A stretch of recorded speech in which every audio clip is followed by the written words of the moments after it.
Welcome to the Virtualization Options technical series.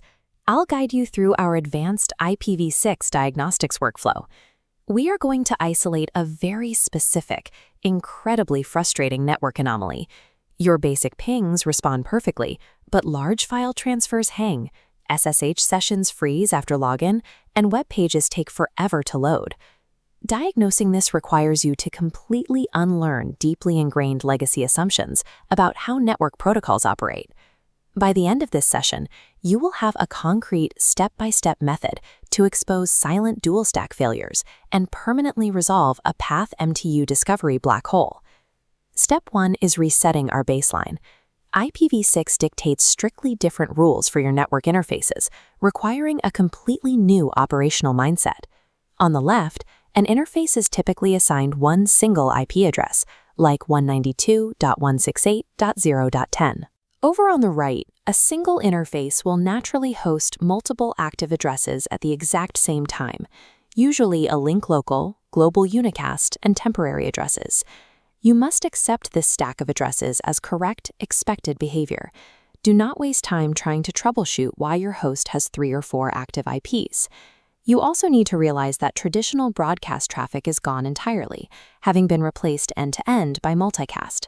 If you approach this interface applying legacy expectations of singular IPs and broadcast rules, your misdiagnosis of the actual problem is guaranteed. Most production networks run IPv4 and IPv6 simultaneously, creating a dual-stack environment. In this environment, your web browser will actively mask routing errors using an algorithm defined in RFC 8305, known as Happy Eyeballs. The browser races both protocols. Preferring IPv6, if it stalls, it waits 250 milliseconds and silently falls back to IPv4. The page loads, hiding the error. To expose it, use a command line tool like curl-6 to force the IPv6 path. Unless you explicitly isolate the stack in your terminal, you will remain completely blind to severe, ongoing network degradation. Now that we are forcing the connection, let's replicate our original symptom: small packets completing while large data transfers fail. Start by confirming basic reachability. Run ping6-s100 to send a small 100-byte packet to your destination. This will succeed. Next, replicate the user's issue by running ping6-s1400. This intentionally sends a large payload to trigger the timeout. This illustrates an MTU mismatch. IPv6 routers no longer fragment oversized packets. When a 1400-byte packet hits a router with a smaller MTU limit, it drops it and immediately bounces an ICMPv6 Type 2 Packet Too Big warning message back to the source. When that warning message fails to reach your machine, the host never knows to send smaller packets. This creates a path MTU discovery black hole.